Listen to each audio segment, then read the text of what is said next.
नमस्कार दोस्तों, आपका स्वागत है आपके अपने चैनल सरल ज्योतिष टिप्स में। दोस्तों, हम सभी जानते हैं कि द्रौपदी का विवाह अर्जुन से हुआ था, लेकिन बाद में उनको पांचों पांडवों से विवाह करना पड़ा था, क्योंकि पांडवों की माता कुंती ने बिना देखे ये कह दिया था कि जो भी लाए हो उसको पांचों भाई आपस में बांट लो। ये पांडवों और द्रौपदी के विवाह की कहानी थी। लेकिन क्या आप जानते हैं, विवाह से पहले द्रौपदी महारथी कर्ण से प्रेम करती थी। जी हाँ, द्रौपदी और कर्ण एक दूसरे को प्रेम करते थे, लेकिन उनका विवाह ना हो सका। तो आइए जानते हैं द्रौपदी और कर्ण की इस अधूरी प्रेम कहानी के बारे में।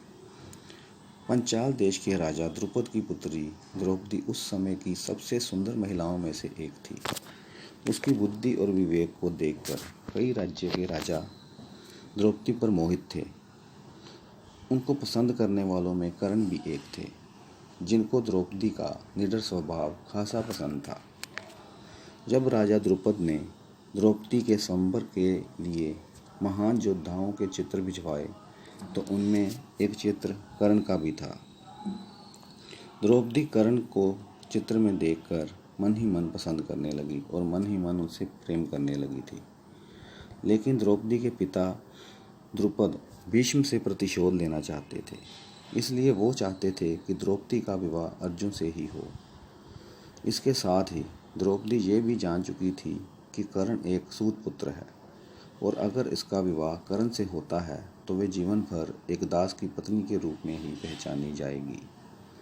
अपने आप से निराश होते हुए द्रौपदी ने स्वयंवर में एक कठोर निर्णय लेते हुए कर्ण को सूत पुत्र कह दिया था।